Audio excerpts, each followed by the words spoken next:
Irmãos, eu tenho uma palavra da parte de Deus para o seu coração nessa noite. Livro de 1 Reis, capítulo 19. Nós vamos, a partir do versículo 9. Ali entrou numa caverna e passou a noite. E a palavra do Senhor veio a ele: o que você está fazendo aqui, Elias? Ele respondeu: tenho sido muito zeloso pelo Senhor, o Deus dos exércitos. Os israelitas rejeitaram a tua aliança, quebraram os teus altares e mataram os teus profetas à espada. Sou o único que sobrou e agora também estão procurando matar-me. O Senhor lhe disse: saia e fique no monte na presença do Senhor, pois o Senhor vai passar. Então veio um vento fortíssimo, que separou os montes e espalhou as rochas diante do Senhor, mas o Senhor não estava no vento. Depois do vento houve um terremoto, mas o Senhor não estava no terremoto. Depois do terremoto houve um fogo, mas o Senhor não estava nele. Depois do fogo houve um murmúrio de uma brisa suave. Quando Elias ouviu, puxou a capa para o cobrir o rosto, saiu e ficou à entrada da caverna. E uma voz lhe perguntou: o que você está fazendo aqui, Elias? Ele respondeu: tenho sido muito zeloso pelo Senhor, o Deus dos exércitos. Os israelitas rejeitaram a tua aliança, quebraram os teus altares e mataram os teus profetas à espada. Sou o único que sobrou, e agora também estão procurando matar-me. O Senhor lhe disse: volte pelo caminho por onde veio, e vá para o deserto de Damasco. Chegando lá, unja Azael como rei da Síria. Unja também Jeú, filho de Nissim, como rei de Israel, e unja Eliseu, filho de Safate, de Abel Meolá, para suceder a você como profeta. Jeú matará todo aquele que escapar da espada de Azael, e Eliseu matará todo aquele que escapar da espada de Jeú. No entanto, fiz sobrar 7.000 em Israel, todos aqueles cujos joelhos não se inclinaram diante de Baal, e todos aqueles cujas bocas não beijaram.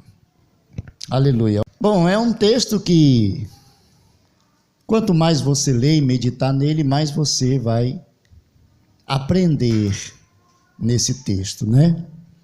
Mais você vai se enriquecer de como Deus trabalha na vida dos seus servos. Aleluia. Bom, aqui, claro, a narrativa está falando de Elias. A história os irmãos conhecem, né? Quem conhece a história de Elias? Grande profeta de Deus, homem de Deus, de muita intimidade com Deus. O homem que usava a expressão segundo a minha palavra. Isso revela a confiança que ele tinha em Deus. E isso também revela que a palavra na boca de Elias, a palavra de Deus na boca de Elias era verdade, né? Como uma mulher vai expressar e como as pessoas se expressaram diante de Elias, dizendo: verdadeiramente tu és um homem de Deus. A palavra de Deus na tua boca é verdade. Isso é maravilhoso. Bom, algumas questões, alguns esclarecimentos que a Bíblia revela, como por exemplo, os irmãos, principalmente você que está assistindo a Jezabel da Record, glória, o pastor hoje vai me ensinar uma coisa que eu estou com dúvida na novela. Então os irmãos sabem, o rei Acabe estava no trono, né? E aí acabou casando com Jezabel e outros povos. Como é o nome do povo lá? A Record diz, ensina tudinho. Quem é que sabe? Fenícia, a irmã é fiel. Então os fenícios, né? Acabe fez aliança com os fenícios e Deus, ele tem reprovado alguns tipos de aliança, né? Então, isso trouxe grandes danos a Israel. Mas não é bem sobre isso que eu quero falar, porque isso você já conhece de cor. Eu quero trazer aqui nesta noite um detalhe, né, que eu percebi aqui e creio que foi o Senhor que me deu para mim compartilhar com os irmãos. Veja que essa narrativa está falando de um Elias que estava se escondendo com medo de uma mulher, da Jezabel, a ponto de pedir até a morte. Senhor, me mata logo, é melhor do que eu ser morto por Jezabel. Senhor, eu já cumpri o meu ministério, eu já fiz o que o Senhor me direcionou para fazer, então, sabe, Deus, está chegando a hora, eu já estou no ponto, então o Senhor pode me levar, que para mim está bom demais. Só, irmãos, que a questão não é essa, sim. E eu quero trazer aqui algumas coisas da vida desse homem de Deus, para mim e para a sua vida. Como eu sempre costumo dizer, o Deus da nova aliança é o mesmo Deus da antiga aliança. Ele não mudou. Estamos vivendo um novo tempo, porque o Jesus que tanto foi pregado no Antigo Testamento, ele já veio, foi morto, pendurado na cruz do Calvário, e ao terceiro dia ressuscitou, e está aguardando o momento de vir buscar a sua igreja, aqueles que verdadeiramente creem, né? Jesus disse, aquele que crê será salvo. Então, estão aguardando os que dormem, como diz o apóstolo Paulo aos Coríntios, e aqueles que estão vivos no momento em que a trombeta tocar. Então, Elias, como eu e você, servo do Senhor, e como homem, né? Se eu não me engano, o apóstolo Pedro, ou é Tiago, não estou bem lembrado, que ele usa essa expressão, né? Que Elias era homem semelhante a nós. Ele está falando de fragilidades. Mas ele diz, mas ele orou, e por 3 anos e meio não deu chuva. E depois ele tornou a orar, e aí o céu deu chuva. Então essa expressão, ela deixa bem claro que nós temos as nossas fragilidades, nós temos os nossos defeitos, porque Elias, mesmo homem, um profeta de Deus, aí cheio do Espírito Santo, destemível mesmo, fazia diferença mesmo no seu tempo, mas chegou um momento em que ele teve medo, que ele pediu a morte, que ele pensou em desistir, em parar. Então deixa eu dizer uma coisa para você, se nós não tivermos a plena consciência da dependência de Deus, todos os dias ao amanhecer e ao anoitecer, se nós acharmos que nós, pela nossa força, iremos conseguir se manter firmes e fortes diante de Deus, eu lamento lhe informar, mas você está enganado. Porque a nossa fragilidade humana, ela sempre estará em nós.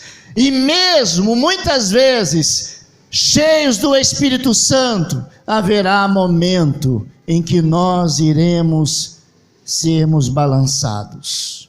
Ah, pastor, mas Pedro estava cheio do Espírito Santo e ele não balançou, os apóstolos não balançaram, eles foram firmes.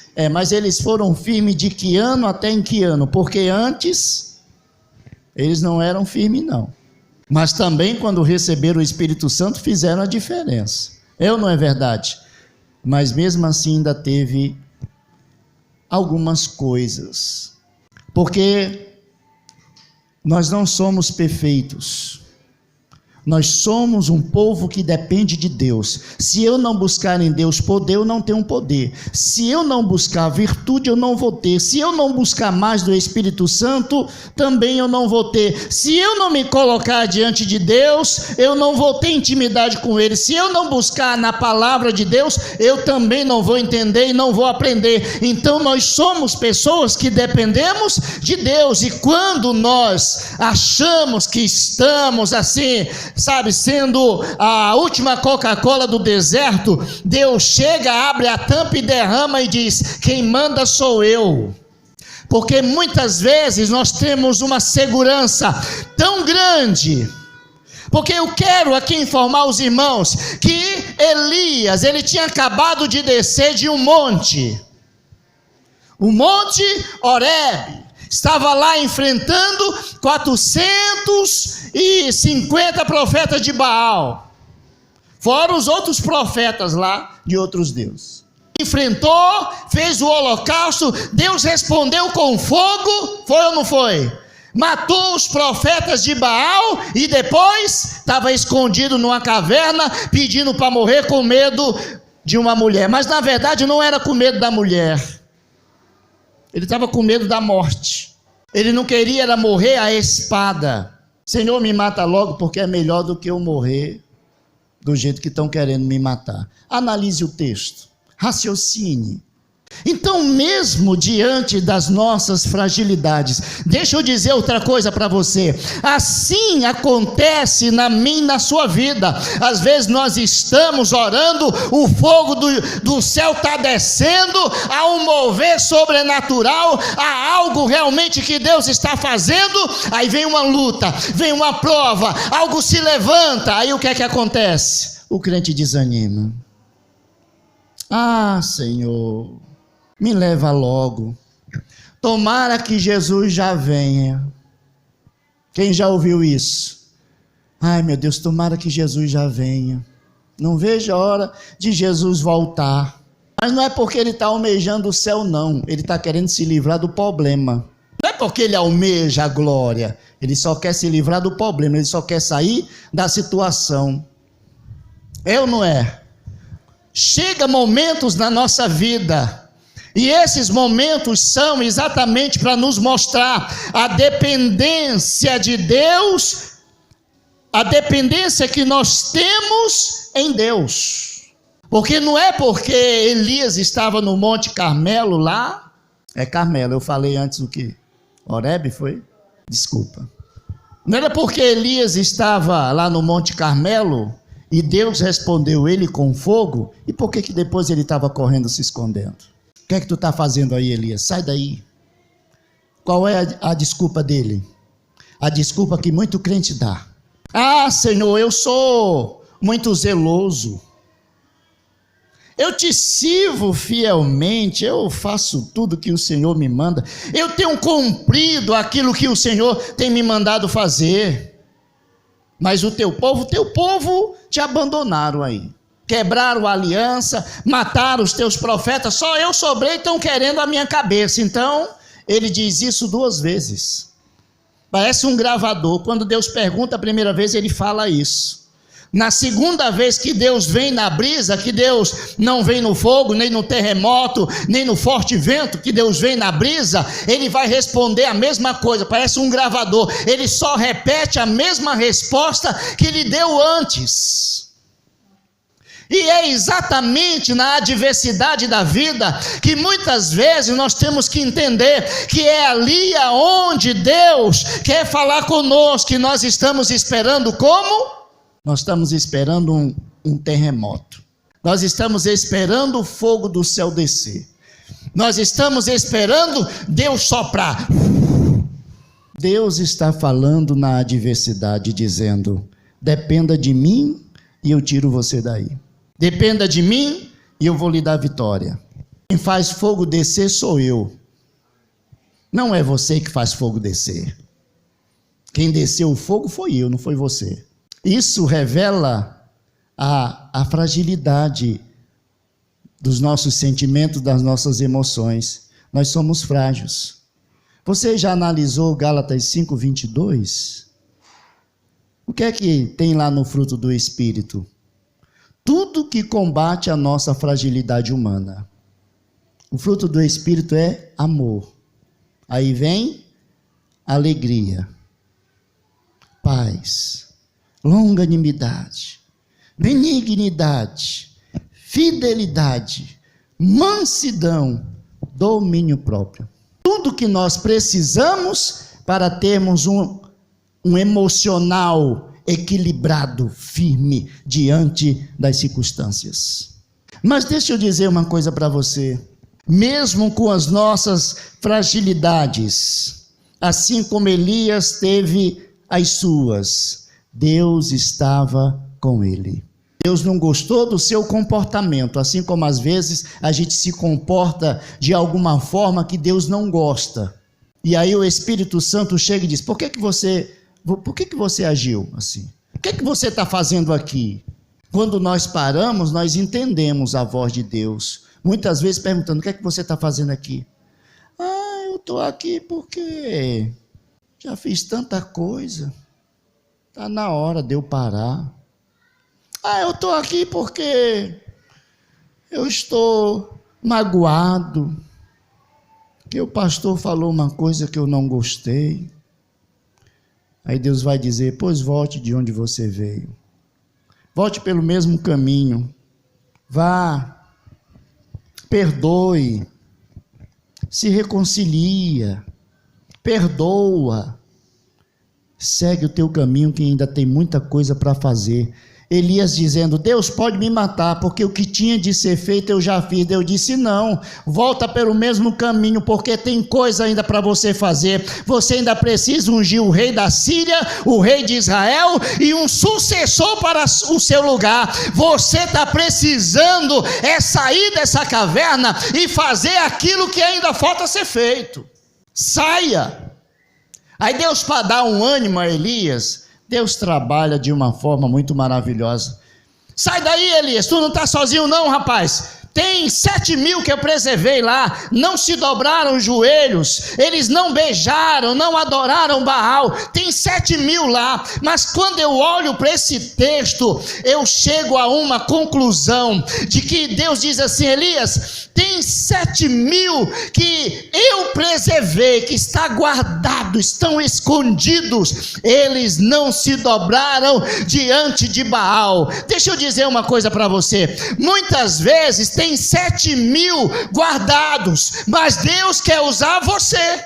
Deus não disse: Elias, tem 7.000 e eu vou trazer eles para junto com você fazer isso. Não, Deus diz: tem 7.000, eles não se dobraram, mas eu quero usar você, porque é você que eu quero usar para perturbar Acabe e perturbar Jezabel. Eu levantei você para perturbar eles.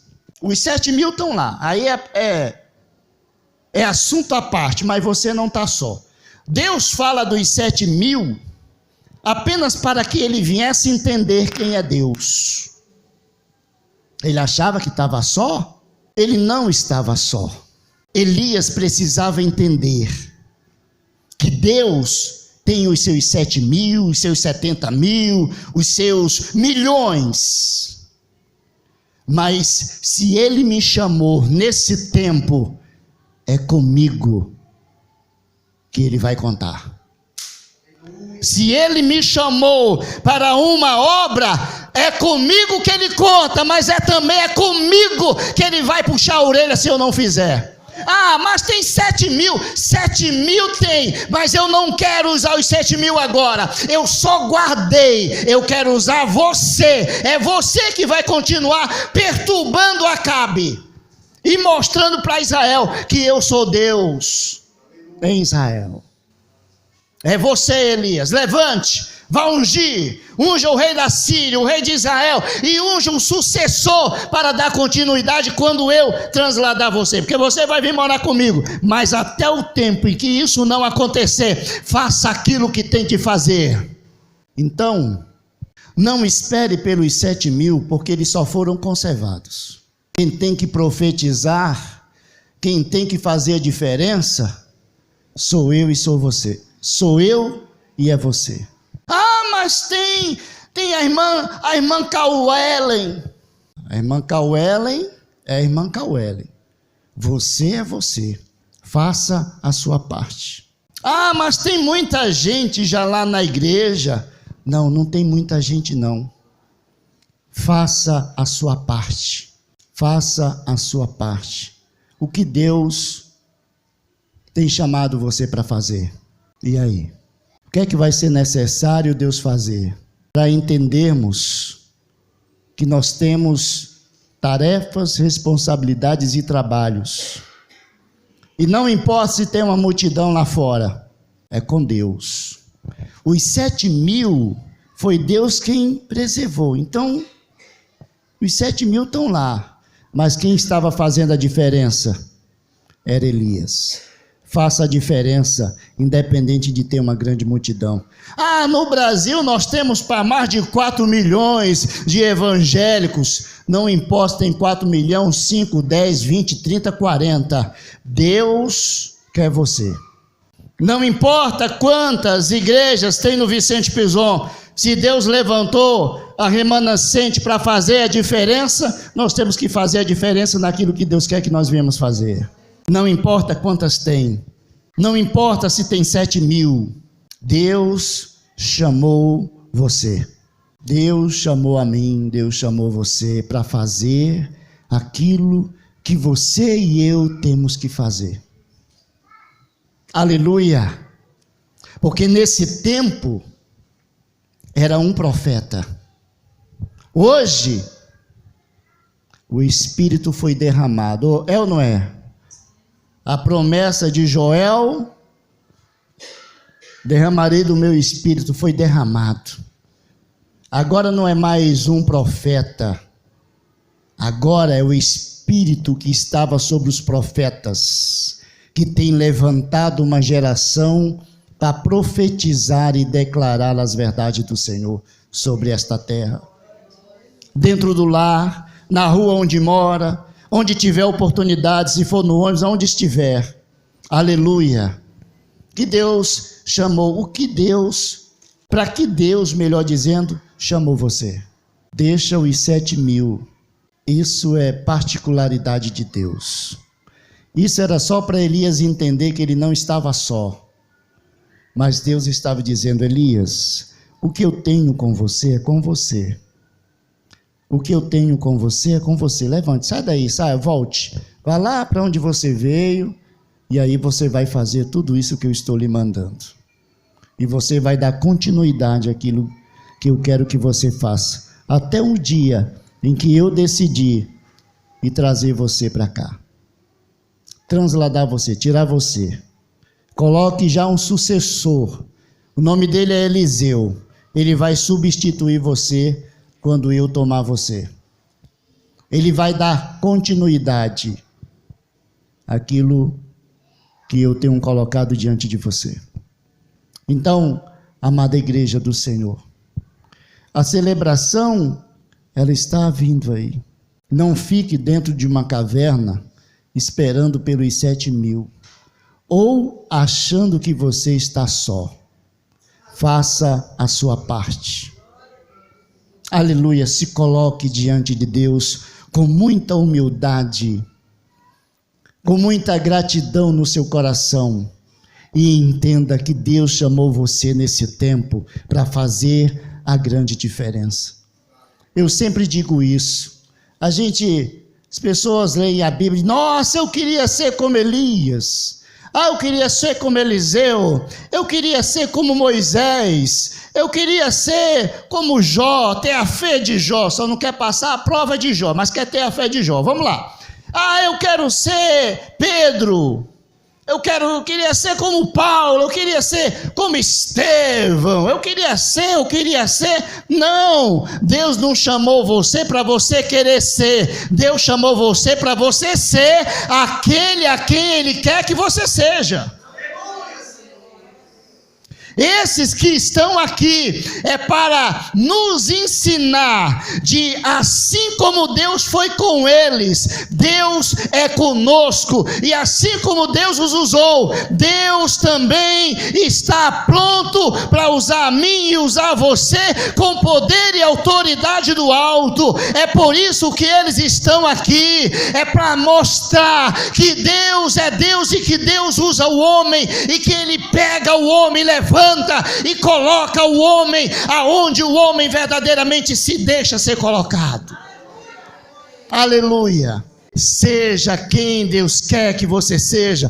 Deus chamou você nesse tempo, Wendel. Então, seja o Wendel que Deus quer que você seja. Seja você mesmo, porque é exatamente você que Deus quer usar nesse tempo. Paulo, Deus já usou. Pedro, Deus já usou. Abraão e tantos outros foram usados por Deus. Mas chegou a minha e a sua vez, e nós vamos envergonhar Deus.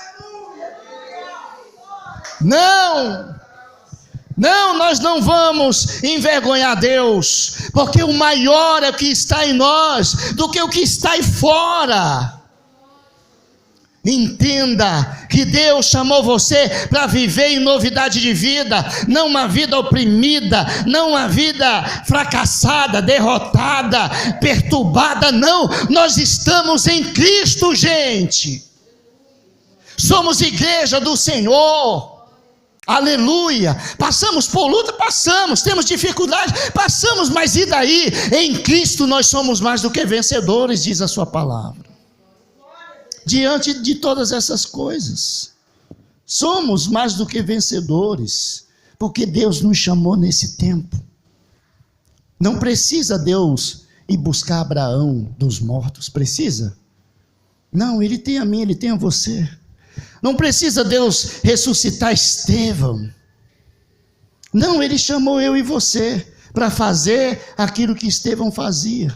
Eu vou mais profundo ainda. Jesus, olhando para os seus discípulos, Ele disse o quê? Obras maiores vocês farão do que as que eu fiz. Olha que coisa. E nós, muitas vezes, nos colocamos dentro de uma caverna, figuramente falando, se colocamos dentro de uma caverna com medo. Não. Deus nesta noite está dizendo para a igreja remanescente: saia daí, saia dessa prisão mental, psicológica, emocional, se coloque diante de Deus e faça o que Deus quer que você faça. Aleluia, porque Ele conta conosco. Ele não vai ressuscitar Paulo para fazer de novo, mas o Espírito que estava sobre a vida de Paulo é o mesmo que está sobre a igreja hoje.